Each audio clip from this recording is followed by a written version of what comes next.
to talk about the Psalmic Initiatory path today, and we are going to emphasize specifically cursing as part of that path. To begin with, for those of you who don't work psalm magic, we want to get you up to speed.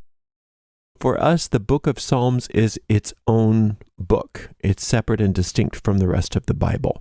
And you can obviously read the rest of the Bible because it helps to give context, but it's not necessary in order to work psalm magic. The only thing you need to work psalm magic is the book of Psalms. And it really doesn't matter which translation you use. I prefer the authorized King James Version because that's the way I learned them. And that's usually what I use when I work my own psalm magic, but whatever works for you is fine. Translations that I don't really recommend are the ones that are the plain English ones, the translations of the Bible that have been translated in such a way that seems to make it easier for people to understand because it's in modern plain English, but in making them in modern plain English, many times those translators have omitted very important symbols. And the symbols in the Psalms are everything for us because they don't necessarily always mean for us what they say on the surface. Psalm magic has to do with digging for magic seeds. And those magic seeds exist behind the obvious meaning sometimes. Sometimes it is very obvious, but not always. I would use one of the main scholarly translations that are in use in the main religions of our time. And for me, the authorized King James Version is my favorite, not only because I trust the translation for the most part, but I also really love the Shakespearean language. To me, those incantations are very magical. Now, of course, it also is helpful for you to read the Psalms in Hebrew. And if you don't understand Hebrew, you can find side-by-side translations. And it's interesting to read through the Psalms side-by-side from Hebrew and see exactly what each word translates into. It's challenging for you to use the side-by-side translation as an incantation, but for study, it's very helpful. It's not necessary, though. You can just work with a standard translation, and that's absolutely fine.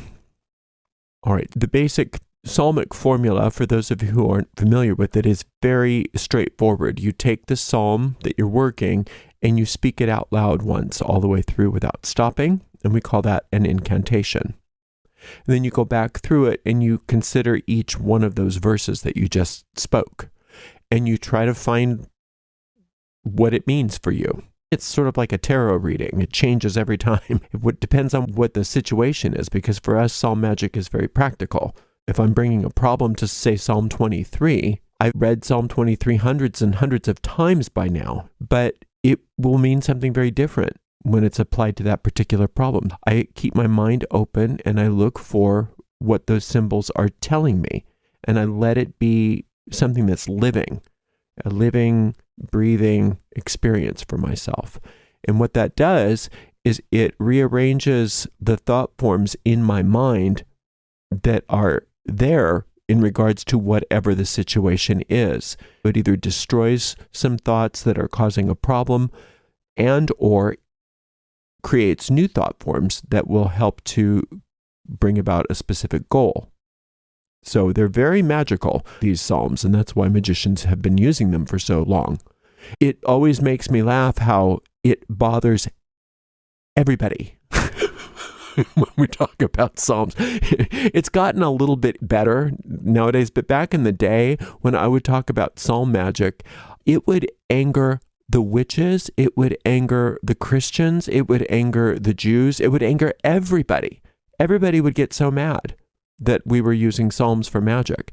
If you look in the history of magic, psalms have been around since magic. In the Western esoteric occult tradition, all of the great grimoires include psalms. The psalms are there in traditional witchcraft very, very deeply. They are there in hoodoo. They are there in voodoo. They are there in a lot of different magical paths. It just cracks me up how they've been so prevalent in magical traditions for so long, yet it's a shock to people who use psalms. On to the Psalmic Initiatory path. You can be a lay person. You don't have to be a trained magician. Anybody can take a psalm and work the psalm formula and get results. They're there for everybody. But looking to an initiatory path, actually walking a magical path, we've talked about the Psalmic Initiatory path before, so I won't go too far into it. But the idea is that when you take the book of Psalms, as it stands now, 150 Psalms, including all of Psalm 119 is really 22 Psalms. You can work Psalm 119 as a single psalm, or you can work it as 22 separate psalms, and that's up to you. But when you take all those psalms, you can commit to working that magical formula, that psalmic formula, those two steps that we just talked about, the invocation and the planting of magical seeds for each of those psalms, 150 psalms. When you get through all the book, that's considered 1 degree on the path. 1 degree of initiation. Now, I've got probably another couple lectures that go a lot more deeply into that path of Psalmic initiation. If you're interested in that, I would recommend that you listen to those, and I think I also have a blog post on it somewhere on my blog. Just suffice it to say that if you're walking the Psalmic initiatory path, you are going to be going through each and every psalm. There's a couple of practical benefits for Psalmic initiates, or people that are walking on the path of initiation. One is that you don't have to be as concerned with, am I getting the right psalm? Because it's true for everybody that any psalm can work for any purpose, but it's also true that some psalms tend to get you there faster than others. However, when you're walking the Psalmic initiatory path, you're going to get to each psalm anyway. You're working a larger magical operation throughout the entire year if you're working with psalms regularly. Now, another thing that comes into play if you're walking the Psalmic initiatory path is that you are going to encounter Psalmic curses that you have to go through in order to get your degree.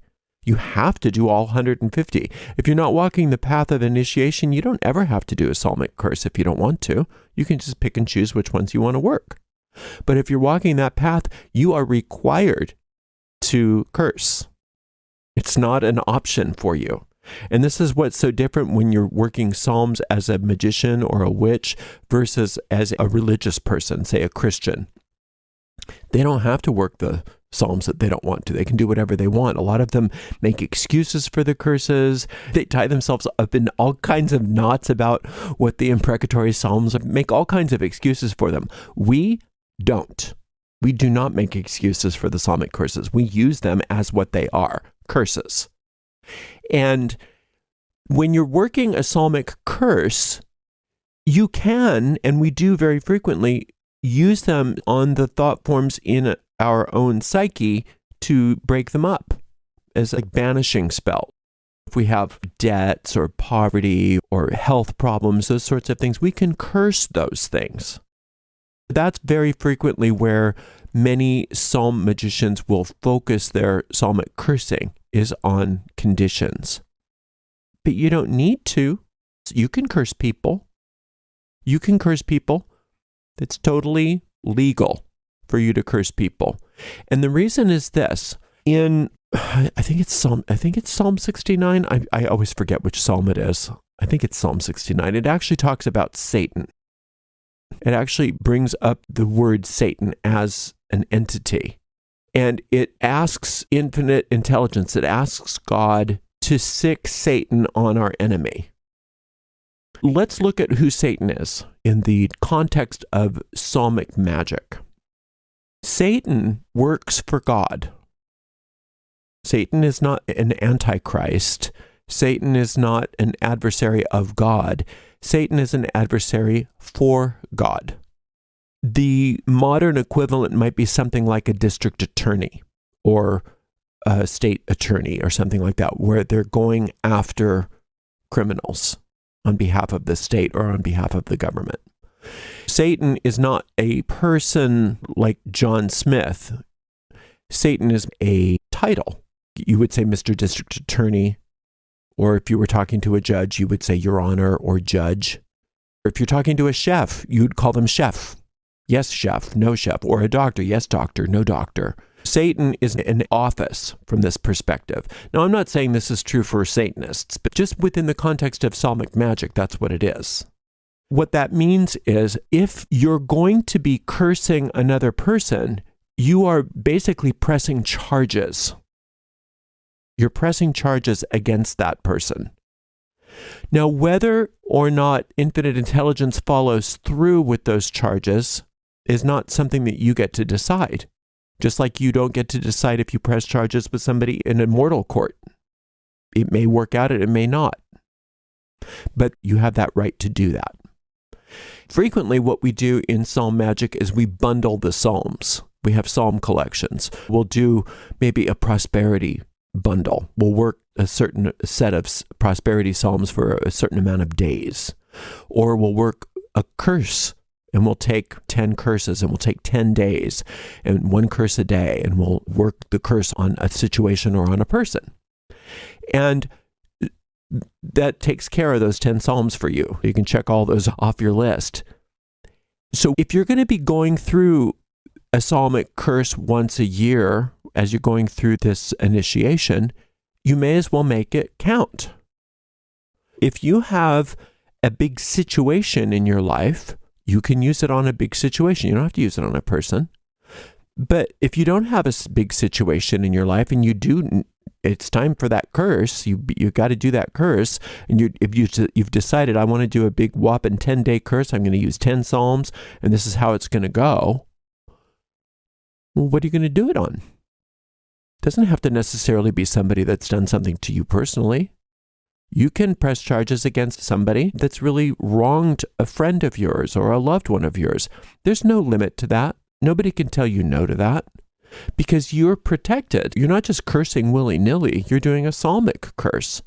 And like I said, you're pressing charges against somebody. And if those people are innocent, it won't do a thing to them, nor will it return back on you because you're just exercising your right as a psalm magician. If you're off base and they don't deserve anything, it's not going to hurt anybody, including you. There's built-in safety in psalmic cursing. But if that person really did do something wrong, it's not like they're not going to get what's coming to them anyway without you. But when we work psalmic curses on somebody, it does seem to speed that up for one reason or another. And I don't fully understand it, but it does work. If you're going to be walking the Psalmic Initiatory path, recognize that within that you're going to have to be doing some cursing. If you're going to have to curse anyway, make it count. Don't waste your curse on something that's not all that important. Take those 10 Psalms in that collection on my website, and there's more curses than just those 10. But if you're going to take those 10 curses and put them together as a single curse, make it count. Make sure that you're working on something that's really important to you, whether it be a situation, a condition, a habit, or yes, a person. If you're using this psalm on a person, and you've been on this path of initiation, your curse is probably coming from wisdom, not from reaction, not from ego. And in this regard, cursing is something that helps to bring about balance.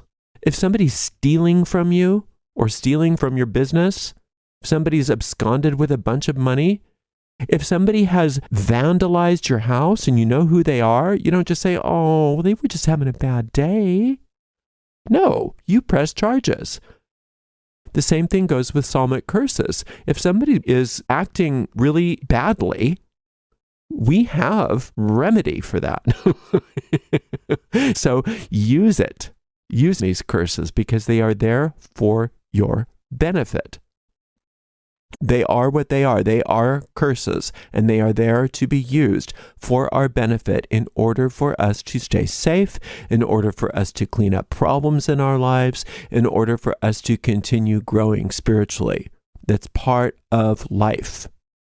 In this world, unfortunately, we have awful people. We have awful situations. We have wars. We have violence. We have sexual predators. We have thieves. We have terrorists. We have all kinds of horrible, evil people. When we are cursing, we are claiming our right to be safe. We are claiming our right to have order in our lives. We are claiming our right to be protected from those kinds of problems. And when you are good at this, and somebody crosses you, and you curse them, they don't tend to do it again. They tend to know they messed with the wrong person. And by using these psalmic curses very judiciously and understanding how powerful they are and not misusing them, you reserve it for when you need it. But you got to go through them as part of your psalmic initiation anyway. I'd use those 10 together for 10 days on something that needs it. I can use it on stuff in my own deep mind that needs some help. But there's lots of psalms that can undo negative thought forms in my mind. There's lots of psalms that do that aren't necessarily cursing psalms. There's people out there that their behavior is unacceptable. It's too bad for them because they're going to know that they don't ever want to do that again, whatever it is they did, because these psalms aren't kidding. These curses are not kidding. And like I said, if for some reason you get it wrong, you're protected. Nobody will get hurt. No, it's not like you're just going to go out and attack somebody. It's not like a psychic attack. If you press charges and somebody doesn't deserve it, you're not going to get in trouble for that. Now, if you abuse the system, you might get your hand slapped. But most people walking the psalmic path aren't doing that. Like I said, as you walk this path, you get more astute. You get wiser, you get meeker, you get more peaceful, you get kinder. And so usually if it's time for a psalmic curse and it comes up for you that this is the place where this curse needs to be cast, you're probably right. And then you are co-creating with infinite intelligence on another level where you're undoing problems in the world. You're not being a vigilante. You're not doing it all by yourself, but you're co-creating. You're working with the infinite in order to solve a problem. Psalmic curses are a very important part of working psalm magic. It's not something that we make excuses for. It's not something that we shy away from. And it's not something that we abuse either. But we do use them. And my recommended way of working with them is taking those main 10 that I work with and working a psalmic curse on it. And then that takes those 10 out of play for the rest of the year for me, because I have all those other psalms I have to go through. In my website, I do have those psalmic curses. The curses in that particular collection are 5, 35, 55, 58, 59, 69, 79, 109, 137, and 139. You can do all of those psalms, one a day for 10 straight days. You can do as many rounds as you need to until you get the sense that it's taken care of. But then you can take those out of play for the rest of your Psalmic Initiatory year, because 150 psalms is a lot of psalms. You've got a lot of other ones that you're going to be working with. But choose wisely. And don't waste a good curse. That's my little 2 cents on working the psalmic curses as an initiate. They're there for your benefit. You can work them on thought forms, you can work them on conditions, and you can also work them on people. And that's completely up to you, and it's between you and infinite intelligence. And one more thing about Satan in the psalm curses. In the psalmic path, we don't work directly with Satan. In the psalms, you're working directly with infinite intelligence, and infinite intelligence deals with the nuts and bolts of it, including that character that is described in the psalms as Satan. That's how that works in this particular path. All right? Don't think that the psalmic curses are something to gloss over or apologize for or to make excuses for. They're there to be used as what they are. And not only can you use them, but you must use them. It's required that you curse. Each one of those cursing psalms must be used at least once as part of your initiation each degree. Well, I think that does it for my little talk on Psalmic curses as they relate to the Psalmic Initiatory path. I hope that was interesting for you. Thanks so much for listening. Until next time, blessed be.